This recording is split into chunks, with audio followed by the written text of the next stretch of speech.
Yeah, that's something I discovered when I was researching, because I intended it to be mostly about him, and then she completely... Yeah, she took over. She took over. So. It's about time for her. Welcome to Behind the Pages. Erika Robuck is with us today to talk about the House of Hawthorne. This is a work of historical fiction that centers on the wife of Nathaniel Hawthorne. There's a woman named Sofia who was an artist in her own right. She also really served as his inspiration, and it's pretty clear that he would not have been able to write in the way he did if she had not been in his life. Welcome. Thank you. Erika, could we start by having you tell us a little bit more about your book, where it starts off, how it goes on from there?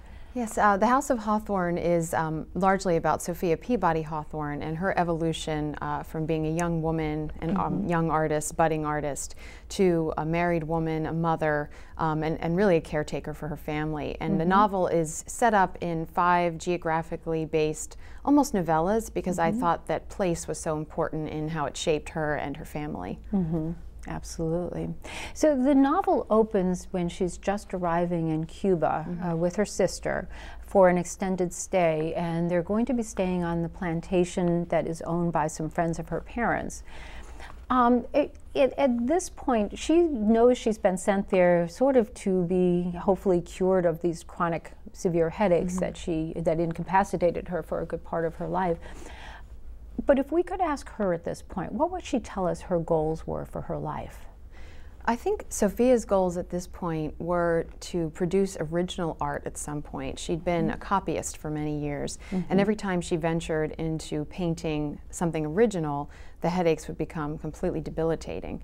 Her mother believed that painting was her vocation, and really considered Sofia to be a very holy artist, and thought she should not marry, which was very unusual for the time. Her mother didn't want any of her sisters to marry, because when you did, you had children, and then that would take you from your art. And so Sofia was one of a trio of sisters that had very intense interests outside of domestic lives. So her goal was to be an artist, and to also, you know, to deal with her infirmity. Absolutely. Well, Sofia and her sister are staying on a plantation, and this is in a time when slavery still existed in both the United States and in Cuba, but she was from the north, so really had no experience with, any direct experience with a living situation like this. What were her expectations prior to arriving there? Sofia's expectations were that she would be reclining on a hammock most of the time in a warm tropical environment. She didn't understand the extent of slavery. She again grew up in the north, and she and her sister, when they got there, were quite shocked by the treatment of slaves. It was, you know, the first night, an initiation of a volante, which is a carriage had overturned recently, and they blamed the driver, and there was a beating. So as soon as they get there, they see this, and they're horrified by it. But their mother has instructed them, you know, Sofia's been sent thousands of miles away with the charge to get better, because if she doesn't get better here, they don't believe she'll ever get better. So she's supposed to be putting on her blinders and just getting better to these things, but you know, it's impossible for them to do that. And the two of them, their time there affects them in different ways. Her sister Mary became so troubled and affected by it, became a very outspoken abolitionist, wrote a novel called Juanita about her time there, which is fascinating. And Sofia did a lot of recording of all of the sights and sounds and sketches that she had, and expressed her emotion through art. Sofia has a recurring dream about a beggar woman who is basically threatening her. So, you know, the dream really sort of seems to represent the conflict she feels between taking risks and living in a sort of a safe and protected environment. At this point in her life, is she ready to start taking some risks? She is. I mean, she's already in her 20s at this point. Although she's so coddled, she seems much younger than her years. And when she set foot on the brig that take them down to Cuba, her sister was astonished, because this Sofia had always been upstairs in the room and coddled and food brought to her and sleeping for hours on end, came alive. And she was finally outside of her mother's shadow. She loved her mother dearly, but she didn't have a lot of freedom. And when she got that freedom, she did begin to bloom and to to really live her life that way. And she kept a journal of that time, and it's fascinating, her observations and her own thoughts on her own illness and how it's improving. There is a point at which I think you started to allude to this, when there was a beating. One of the slaves was beaten in front of them too. You know, they all witnessed it. Both sisters are horrified. Sophia just grips her head and develops a severe headache and runs to her room and puts her head under the pillow. Does she have any insight into why these headaches occur? Well, she thought a little, her father had given her mercury when she was teething as a young child, which at the time they didn't know caused headaches, but then they started treating headaches with everything from arsenic to morphine. So, you know, they all were using a lot of chemicals to help her with it, and she became a little bit of a morphine addict. But when she was having these, it always occurred after extreme emotional response. So to her, it was just par for the course after she had seen that. Whenever she really couldn't deal with something, or she had a rush of feeling, her head would hurt her. So, you know, I think she wasn't surprised by it, but they were less frequent when they were down there, but they did still visit her and plague her when she was there, especially as she became very involved in the family life, involved in the slave lives, involved in a local planter there. All of this became sort of too much for her, and you see her retracting back into this infirmity. You know, her headaches really sort of color who she is as a person and what she thinks what's open to her for a future. But in a way, when you think of it, it was sort of the opposite of what it would have been for everyone else. She was told you cannot be a wife and mother, where every other woman of her generation was told this is the only thing you can do, is be a wife and mother. It was sort of interesting to look at her in that kind of a light for a woman of her time. Yes, and making the choices to stay back. All of her sisters, you know, there's a beautiful biography, the Peabody sisters. Each of them has such interesting lives, and their mother too, to encourage these women. You know, Elizabeth Peabody, her sister, was one of the first publishers in the United States, and you know, was really a part of the Transcendental movement. Saw to Sophia's education in arts and really pushed her to continue with it, and got very frustrated her when she didn't always continue to use her talents. Right, yeah. There's one point while they're on the plantation that Sophia reads a letter that her sister Mary is in the process of writing home to their mother, and in it Mary is talking about Sophia and how she's letting her passions, you know, sort of get the best of her, and in the letter Mary also promises that she's going to keep Sophia reined in. Sophia is quite angry when she reads the letter. Is Mary surprised by that? She is surprised by it because Sophia's entire personality at that time came alive in ways that it hadn't always done. So she started expressing emotion, and she started responding to her environment a lot more in a hands-on way than she had in the past. Yeah. And that is, you know, if you look on one of the pages of the Cuba Journal that she wrote, you can see Mary had written on it. They included the letter, and then you see her handwriting scrawled in, sort of, you know, I know that she wrote this, and I don't like it. So you can see the interplay too of sisters and what it means to be a sister in that relationship. And I loved that little human moment when you're in the archives reading the letters to see two sisters have a squabble on the paper. Yeah. You started to talk about the son of a local plantation owner, Fernando, I think his name was. Yeah, and they're developing a mutual attraction to each other. How does the language barrier between the two, because he's primarily Spanish speaking and she doesn't speak much English, at least in the beginning, I mean much Spanish, at least in the beginning. How does that language barrier affect their relationship, do you think? Well, you know, I think for her it made it more romantic. Again, having the barrier there is safe for women of that time. But Sophia had been schooled in some of the Romance languages growing up, and she knew French fairly well and was able to use some of that to help in her understanding of Spanish, and actually was able to speak speak it fairly well by the time that she left. Yeah. So as their relationship developed, they spoke more and more, but they also communicated through art. She would sketch him, he would play the piano, and so it really, the reason to me it seemed very important including it in the House of Hawthorne was it opened her to the idea of love and a relationship, and up until that point she was not open to that. Not only herself, but because her family had said, oh, this isn't a good idea. And what she experienced there made her ready, I think, for her great love. Right. Yeah. Yeah, and in fact, I thought that too, that is, especially in the beginning, he could become for her whatever she wanted him to be. She didn't really know, I mean, he might have been a very nice person. I don't think she ever really knew for sure, because for the amount of time that she knew him, a lot of that time were sort of, she could have really reinterpreted what he thought, what he said, because she didn't really know.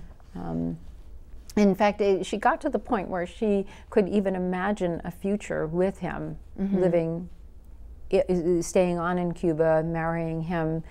But the whole issue with slavery made it so complicated for her, because she knew she wouldn't be able to live in a system like that. That's right. And, you know, she was definitely not as outspoken as her sisters in the later years as far as being an abolitionist. She was not an abolitionist.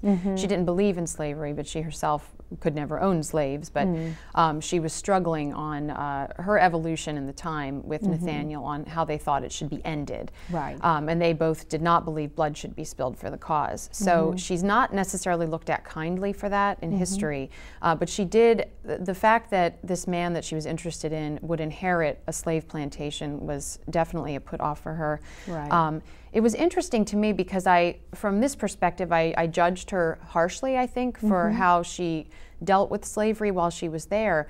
But in reading her journals, I had sort of a new insight into her thinking, which was very interesting. She really and truly believed that the short season that the slaves were on Earth, while that was hell, they would spend eternity in heaven. And she took actual comfort in that, and she used that to comfort her sister and other people. And it was really the first time I was able to see her capacity for I guess optimism.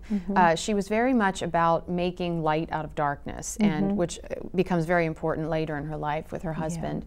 And when she's in Cuba, she's had sort of a crisis. It's been a terrible time on the plantation, which has sent her back into being just as sick as when she had arrived there. And then she leaves Don Fernando, and they go to leave. And they're staying at a home where there is a work of art that was being restored, that someone had left there.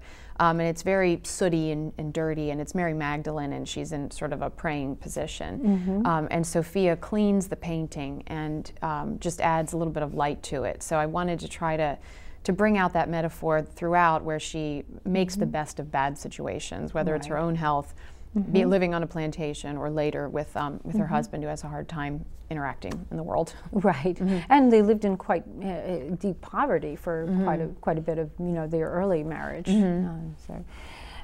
So then they do return home.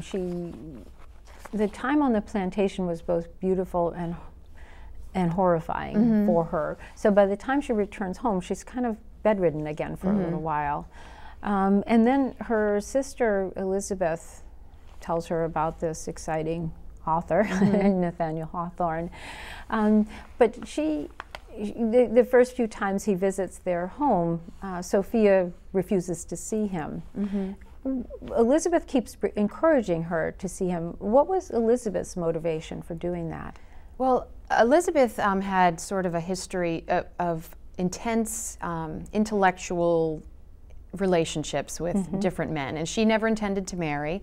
Again, she had that barrier there, but she really loved these relationships. And Hawthorne himself, she had been reviewing him, and he wrote anonymously because he was a bit of a recluse. And then it couldn't be denied that he was probably one of the most attractive reclusive writers in New England. And so Elizabeth was very taken with him, and almost wanted to show him off like a pet. Look what I found, and just trying to draw Sofia out also.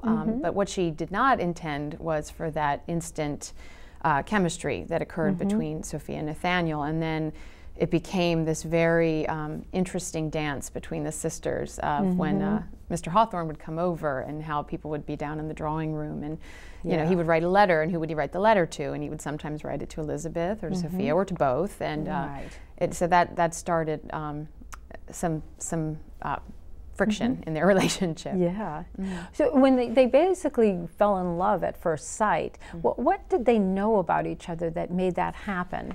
Well, I think they both knew that they were reclusive artists, and you know, Sophia was able to go up in the upper room and paint and stay removed from society. He wrote in the top floor of his mother's home. He called it the Castle Dismal. He would take walks at night so he could avoid interacting with people. Yeah. So the two of them, I think, were very interested in the fact that they didn't come out in society very often. And then the talent. She had read some of his work. He had seen some of her paintings. And then Elizabeth made sort of an error she didn't understand at the time, but she, trying to expose Sophia for her intense passions, thinking that it would horrify Nathaniel Hawthorne, gave him the Cuba Journal that Sophia had written, that Elizabeth had published and distributed fairly widely at the time. And what happened was, on the pages there, he was able to very safely fall in love with her without actually having to interact with her.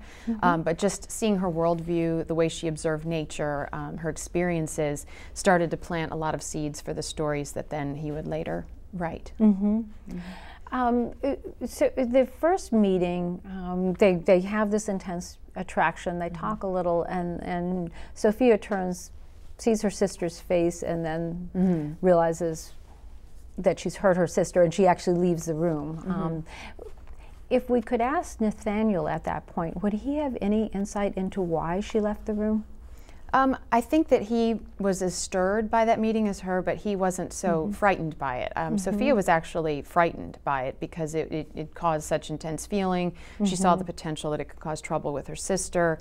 She knew she wasn't supposed to be thinking about men in terms of marriage, and it really upset her. With him, it started to enliven him because he hadn't, he had sort of dated in society, if that would be the right terminology. But, I don't think he ever intended to marry himself because he knew he couldn't support a family as a writer. And that would be a burden for him to not be able to just to go in the upper room. So I think that they both came away from that meeting probably feeling a little differently, but over time grew to have the same intentions.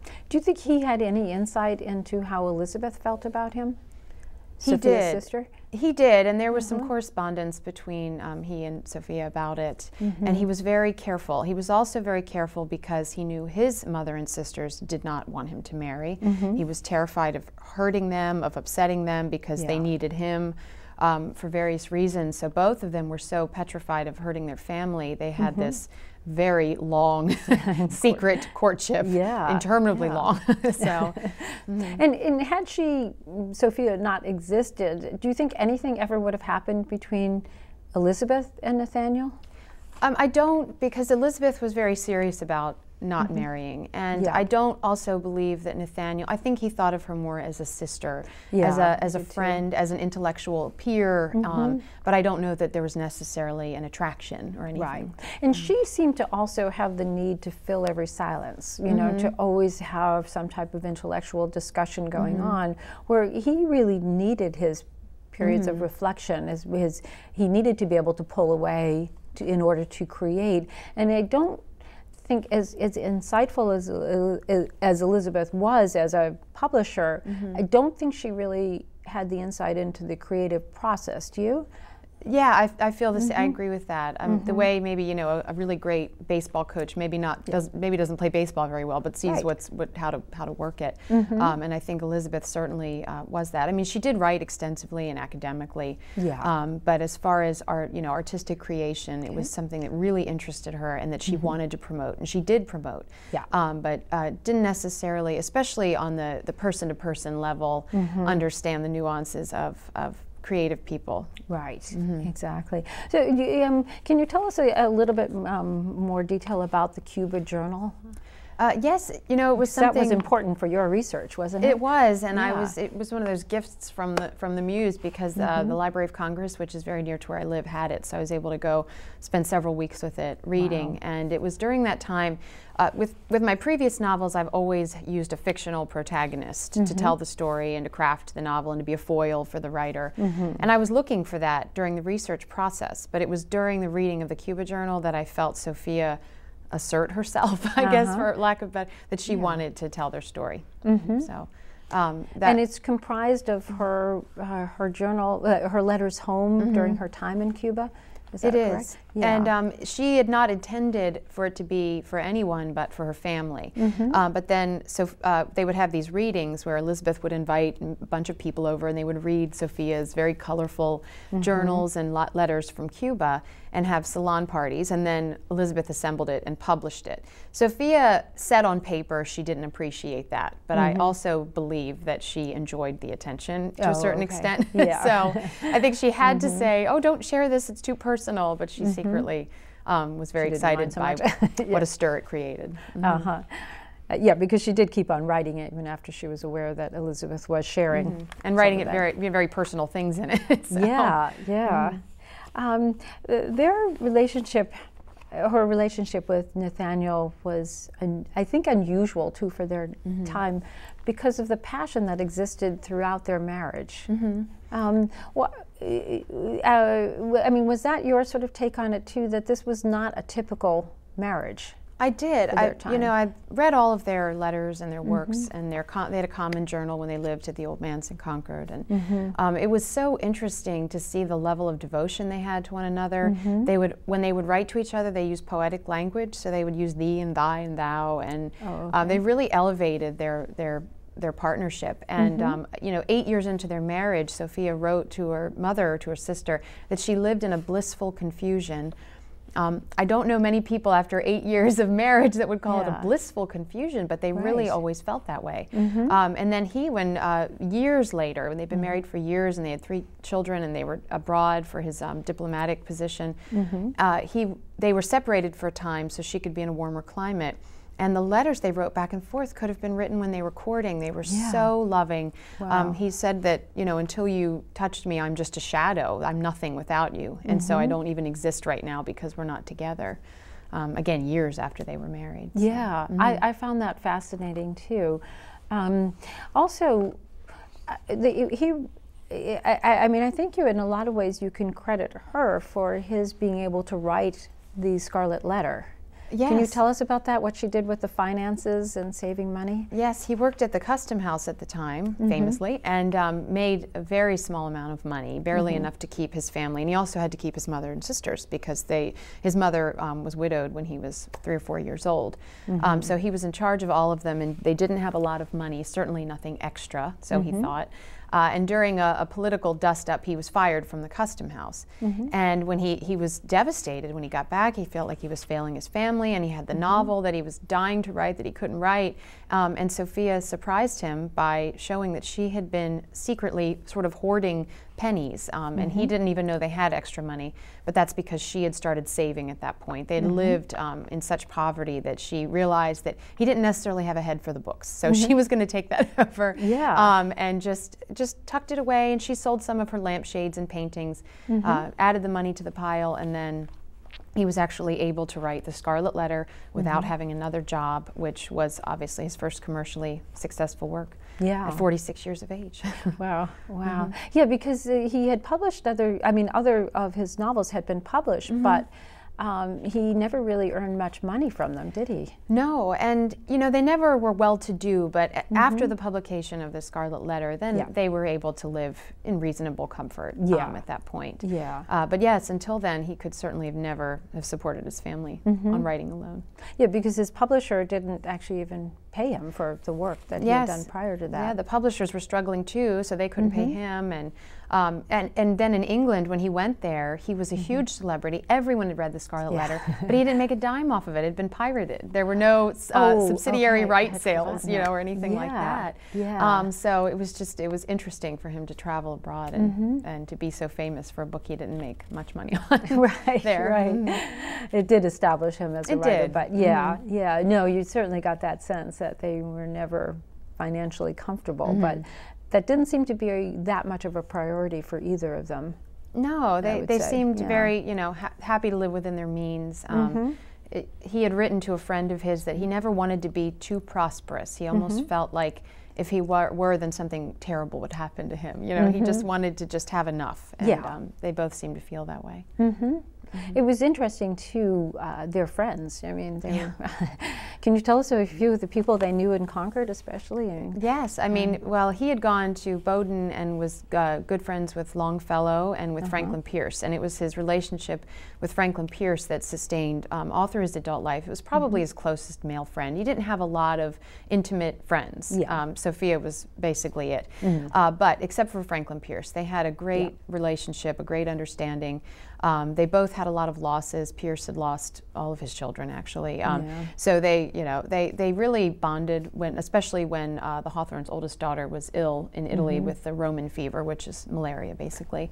And they thought they were going to lose her. Pierce actually came to them and was a great comfort. But there are other, friends and acquaintances, the Emersons, Thoreau, Melville. Melville was devoted almost obsessively to Hawthorne. He dedicated Moby Dick to him. And it was just so interesting, all of these people who knew one another. Well, can you tell us a little bit, we only have a few minutes left, but in the remaining minutes, a little bit about the writing of this book. How did you first become interested in her? Well, it was on a trip to Concord, and I had gone to the Old Manse, and I felt very taken by the place, and I wanted to really share that with my readers and just people. I wanted everyone to see it. And it was when I was standing in Hawthorne's study, and they were describing how Sophia had etched in the window glass that man's accidents are God's purposes, because she had fallen on the Concord River and had a miscarriage, and always wanted to look through that to see it on the river. And I just thought I wanted to know more about a woman who would do that. I thought that was such an interesting and almost a savage thing to be carving up windows in a house you're leasing. So that's where she sort of drew me in there. And then starting the research, I thought it would be more about Nathaniel Hawthorne, but she took over. And were you aware prior to that of the Cuba Journal, for instance? No. Okay. No. How did you become aware of that? Just through extensive reading, biography, visiting the sites and different things like that. One thing leads to another, and it's one of my favorite parts of the writing process, because the research process always, the story that wants to be told always seems to rise. So. Yes, right, right. And what about their letters too? Those still exist then? I mean, who saved them? They do, and they're at various libraries, and then you can also, I was able to, purchase the Common Journal, which had their handwriting on one side and it was transcribed on the other, but also to see the original materials at various libraries. And so the nice thing is that, Nathaniel Hawthorne is one of the great members of the literary canon of America, so wherever these letters have existed, people have preserved them, and they've done a pretty nice job. And then, for me, the fiction are the places in between that we don't know, that I can have a little freedom. Oh, yes, yeah. And what was that like, trying to sort of fill in the blanks? Well, is that the fun part? That is fun. It is fun. I heard someone say, historical fiction is different from biography, because in biography they could tell you they took a carriage from, Boston to Concord on this day, but I can actually put you in the carriage with them and imagine the conversation they might have had. So. So it's a joy. Yes, I'm sure that it is. Also, like in terms of writing the book, at what point did you know that this book was going to be about her and not him? It was during the research, the Cuba Journal. That's when it really became crystal clear to me that her voice needed to be heard, that her influence on the work. Rappaccini's daughter came from her. The idea from it came from her Cuba experiences, from her infirmity, from her father being a physician and treating her in a way that wasn't always the best way. Young Goodman Brown, all of these things, you could see the influence their lives on the work. And it's great because we didn't know anything about her prior to this. Well, I want to thank you for being with us. Unfortunately, we are out of time. Well, thank you. From the staff of 22 City View, I'm Diane Goshgarian. You've been watching Behind the Pages. And thank you very much. It's just such a fascinating, you know, it was such a fascinating book because, like I said, you know, we've heard of Nathaniel, but I wasn't even aware of who his wife was or that she was such an accomplished woman in her own right.